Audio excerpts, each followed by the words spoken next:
In May, someone, we still don't know who despite the investigation, leaked the Supreme Court's draft opinion overturning Roe v. Wade.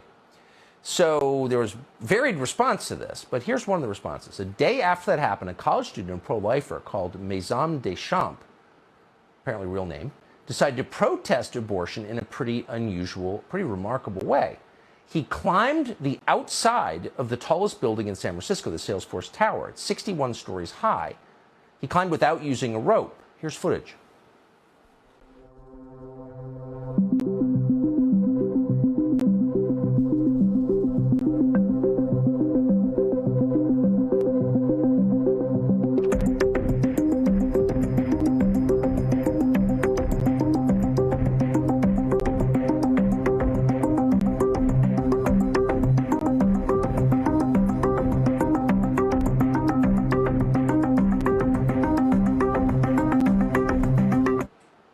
Pretty amazing. He's climbed several other skyscrapers after the Salesforce Tower. That would include the Devon Tower in Oklahoma City and the New York Times building in Manhattan. Some call him the pro-life Spider-Man. Maison Deschamps joins us tonight. I'm embarrassed if I'm not pronouncing your name correctly. Tell us, but I'm just amazed by this whole thing. Tell us why you're doing this.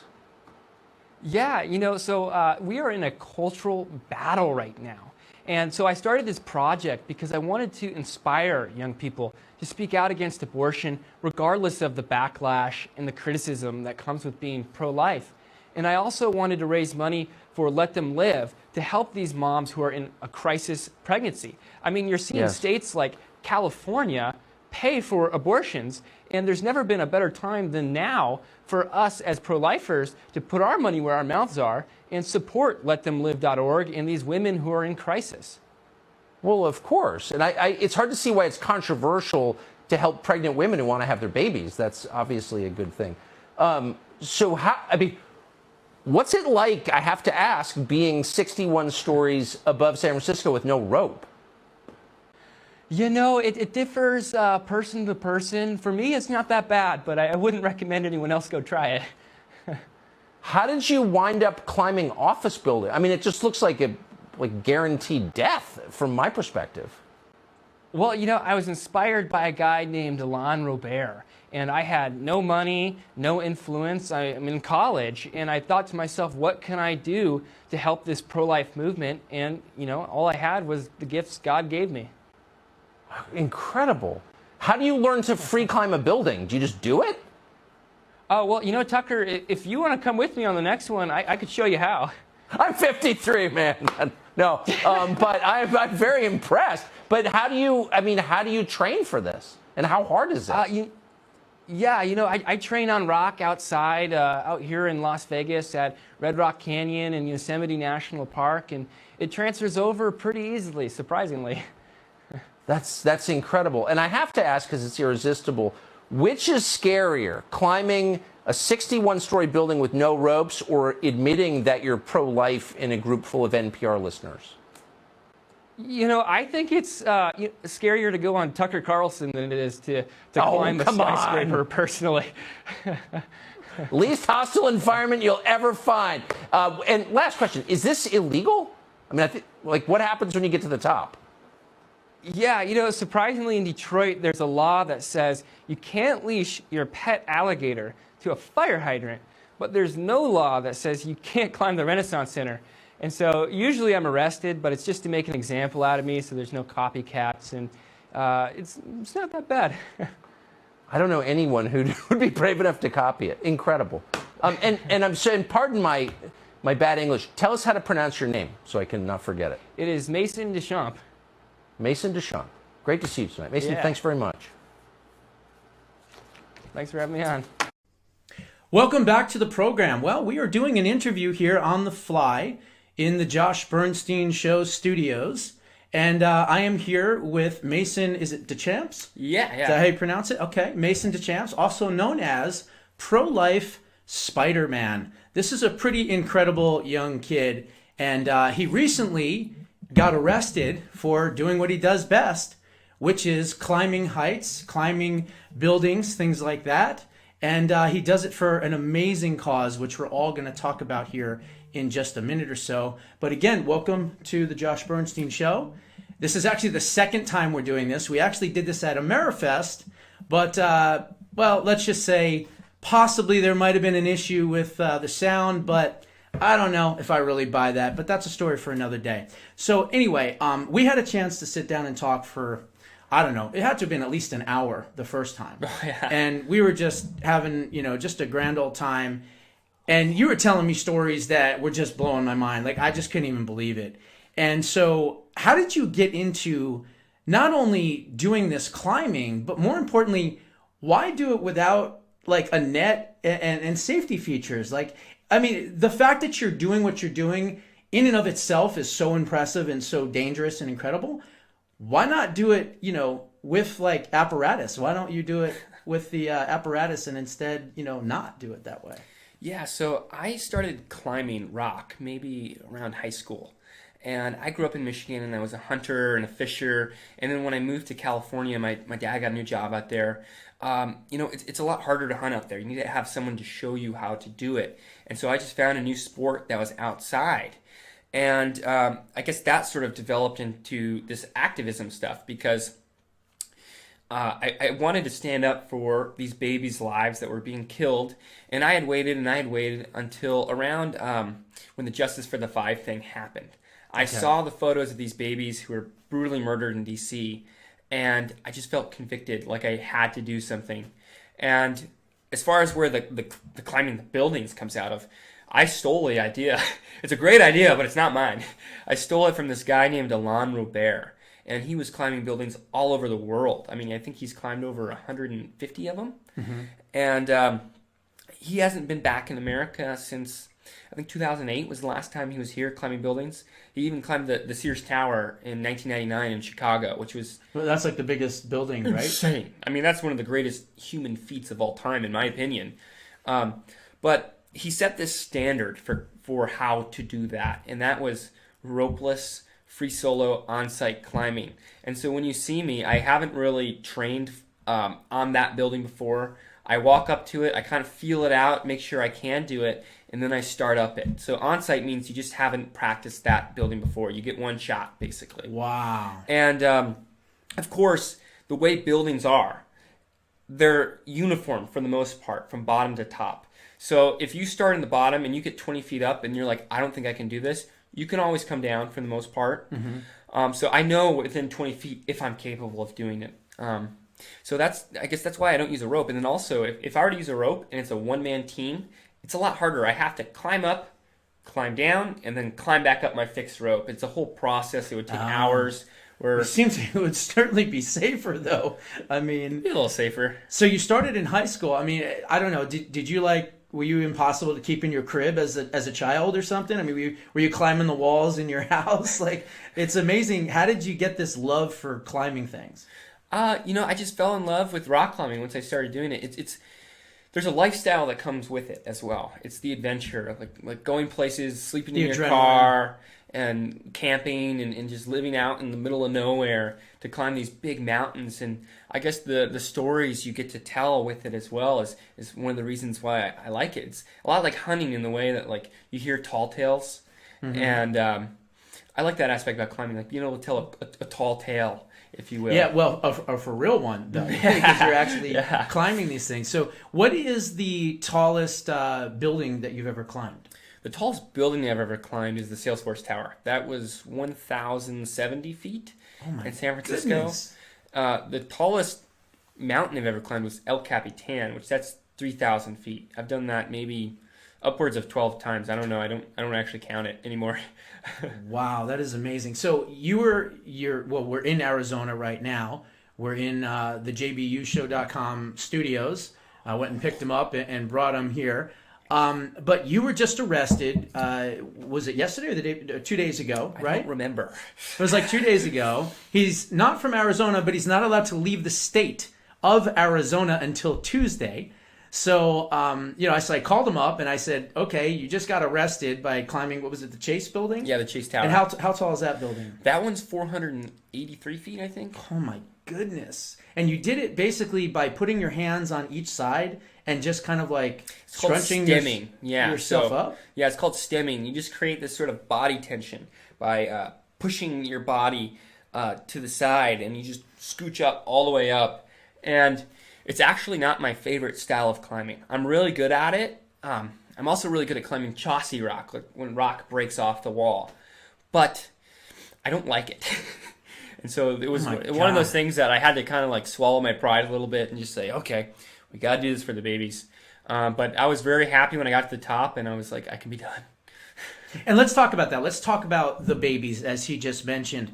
He has an organization, and it is called letthemlive.org. Letthemlive.org. And of course, what you do essentially is for pro-life movements. Oh, yeah. To save children, but also you've actually expanded even further than that, and you're protecting women, right? You're making sure that women are not battered and they're not homeless and things like that. So tell us a little bit more about letthemthrive.org. Letthemlive.org. Or let them, that would be good. His brother actually has one called Let Them Thrive. Okay, gotcha. That helps like babies who are born. It's kind of cool. But letthemlive.org, yeah, so they save babies by supporting women. The statistic is that 73% of women who have an abortion do so because of financial circumstances. So what Let Them Live does is they raise money to try to alleviate that sort of issue. And we'll pay for the women's rent, we'll pay for their medical bills, we'll buy them food, like whatever they need to sort of feel comfortable and like start to feel confident that they can do that, they can. But my favorite thing about it is it's sort of like drug rehab, right? The people who are going to be the most successful afterwards are the people who want the help. Right. And the women who are coming to us want the help. They don't want to have an abortion. And Let Them Live is able to offer like job counseling and all these things to not just help them in the moment, not just be a Band-Aid, but to really like heal that kind of wound. And so it's really moving, I guess, to see these women come to us, get that sort of help, and then be these like successful mothers. And not every case is like that, but the majority of them are, and it's just pretty awesome.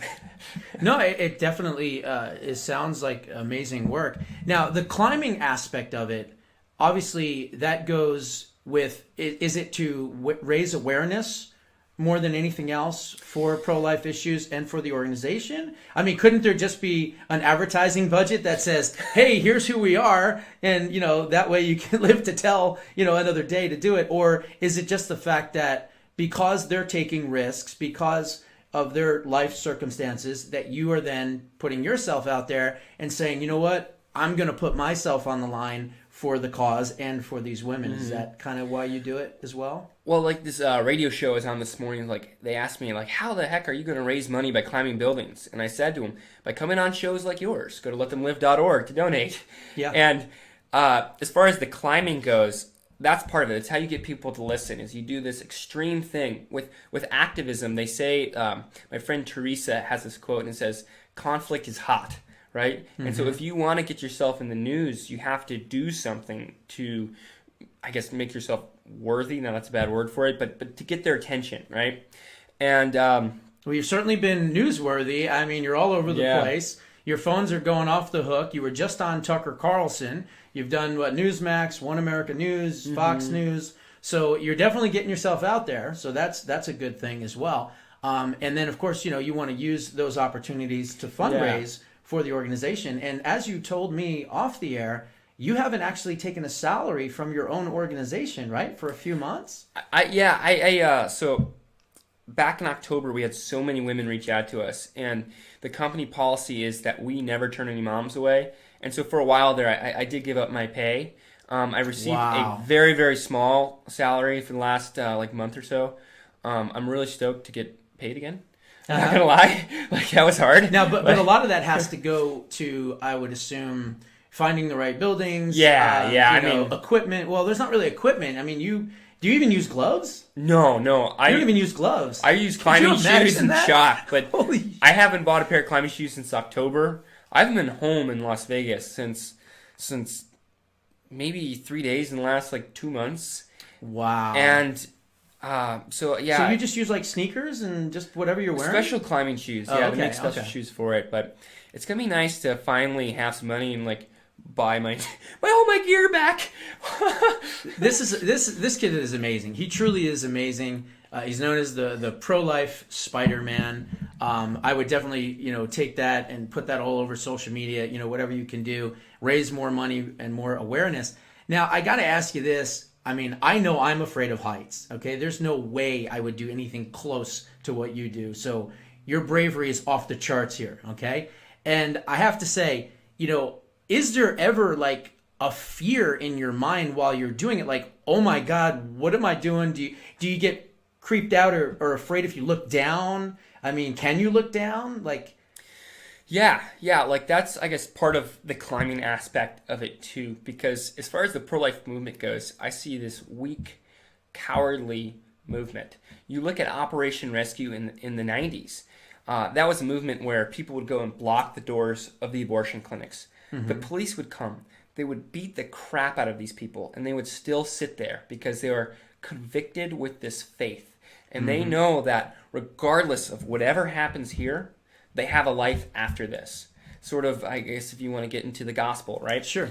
And that's what I try to tell people. For a while, I was downplaying, I guess, the danger of it. And I would never go up a building if I thought I was going to die. And if I ever did get scared, I'm not scared. That's the wrong word. If I ever thought, like, okay, well, I can't do this, I would sit and get help for sure.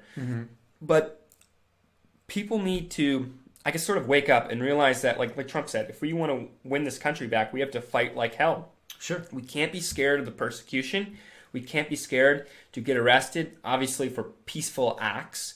And honestly, we have to be willing to put ourselves last. We have to be willing to put our country first, put our God first, and ourselves last.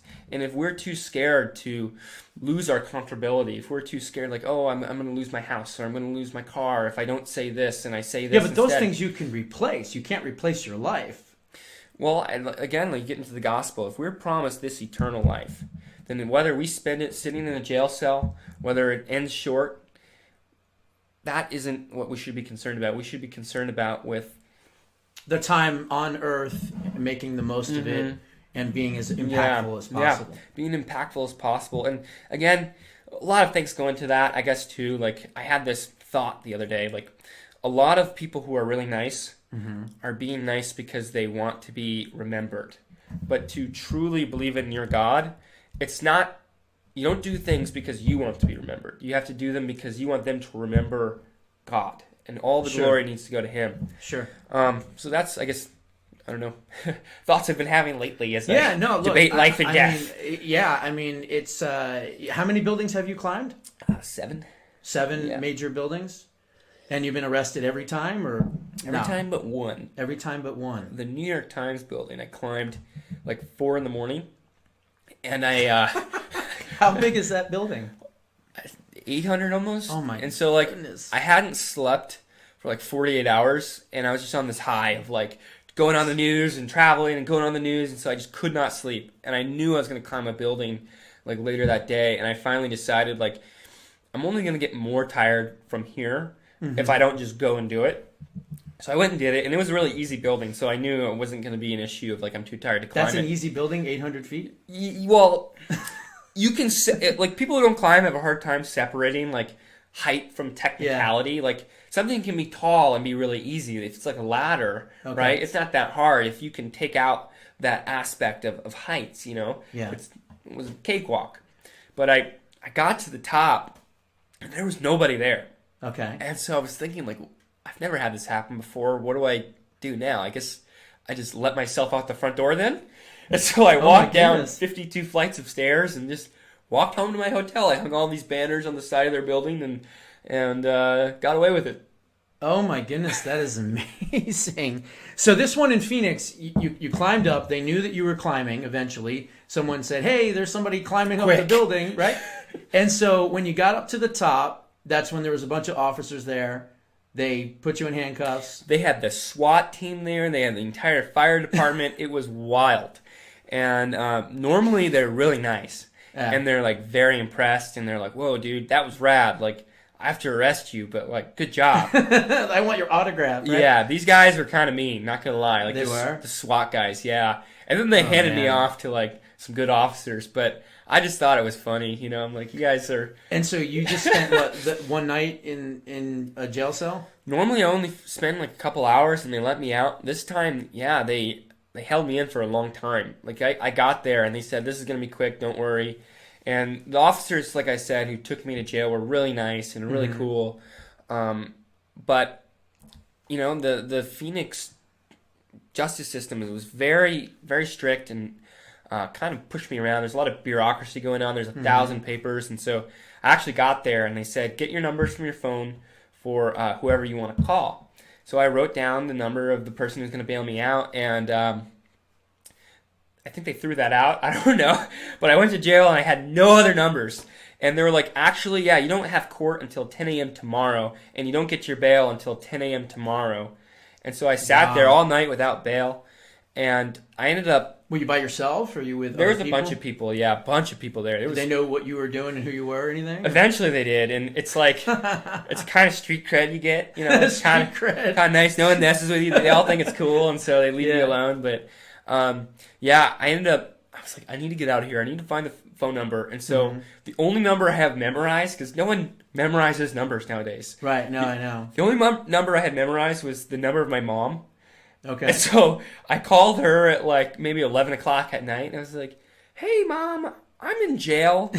Can you get my friend's number for me? Go the on phone Facebook call every mother can't wait to have from their son or daughter, right? Oh, yeah. Oh, yeah. my goodness. But she got it for me, and then they told me my court case would be at 2 a.m., so my friend came and just sat outside all night until finally the bail was posted. And then they told you can't leave the state of Arizona until Tuesday. Yeah, but I didn't end up getting out of jail till 4 p.m. the next day, so it was like over like 30 hours. Wow. You get there, it's freezing cold in that jail for whatever reason. They just crank the AC, which you would think that if they wanted to save money, they wouldn't run it. But no, they crank it. And, you know, you get there late, and they give you, like, a roll and the worst peanut butter you've ever had. And you're like, I'm a peanut butter fan. Like, when I was climbing and I wanted to save money, I seriously ate nothing but peanut butter for about, like, 2 or 3 weeks. Because I had no money. I was just climbing, eating peanut butter.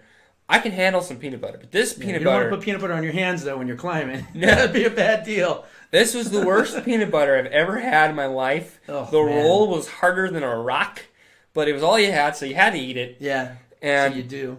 Yeah, but then you eat, and you want to sleep, and you ask the guards, like, hey, do you guys have a blanket? Because I am freezing. And the guard was like, no. What do you think this is, Burger King? And you just had to sit there with... I wouldn't ask for a blanket at Burger King. That's weird. I tucked my head in my shirt like that. I was just breathing in and out. I tried to sleep my best. And then finally the next day they let me out. And oh boy, I was glad to leave. Yeah, I bet.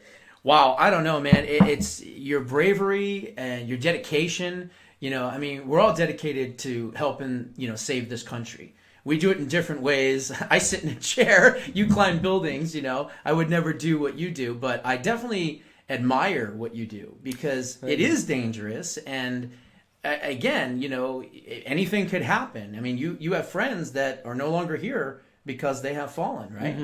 They're dead now. So, I mean, what you do is incredible, number one. I pray to God that you will be safe on these future endeavors because you're not going to stop. You're going to continue to do what you're doing. My lawyer told me not to comment on that. You know what? That's actually a good thing to say because then you're not tipping your hand as to what you're doing in the future. But man, I got to tell you, you know, when I met you that time at AmeriFest back in December, I was like, wow, this is such a great interview. I can't wait to show everybody this interview. And then, like I said, I couldn't get access to the content. So when I found out you were here, and then I had your card and your number and called you up, and I was like, you know what? I know where you are. I'll come pick you up. Let's do the interview right here in my studios. So that's where we are. That's why he's here. And all I can say is, man, just be safe. God bless you. Keep doing what you're doing. I want to work with you in any way possible, help support you, sponsor, whatever we can do. I'm sure my audience is going to absolutely love this interview. Hopefully they'll go and check out the website, which again is letthemlive.org. Maison Deschamps. Wow, Mason, I got to tell you, this has been a lot of fun. And again, I just hope and pray that you are safe in what you're doing, because you're only 23 years old. Okay, I'm 48. You're 23, and we want to make sure that you get to my age and much more. You know, you've got a lot of life to live, so keep that in the back of your mind. You know, when you're young, a lot of times you feel indestructible because, you know, for the most part, you know, you feel good, you're in good health, you know, everything's good in your life, you know, all that stuff. And so there's an indestructible feeling that people get. And as you get older and you start to realize, and the aches and pains and all this other stuff, and you start to realize, okay, it's not really just about me. Now I got a wife, now I got a kid, and things like that. And I want that for you. I want you to be able to experience those things that many others have experienced. So hopefully at some point, maybe you'll kind of realize that maybe you don't want to be climbing these buildings 100% for the rest of your life. I understand you're doing it for the cause. And you know, I wish you, you know, absolute safety for doing it. But just keep in mind, and I understand what you're saying, there's afterlife, and it's a cause, and it's a calling, and I get it, because this is my calling, this is my cause, you know, helping save the country in the way that I do it. But like I said, I just hope that you're safe, and man, be well. And anytime you're in Arizona, if you need to get bailed out, you know who to call. Well, thank you, man. All right, my man. Thanks.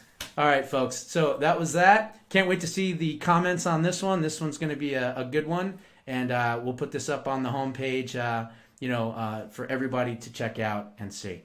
God bless. We'll see you soon.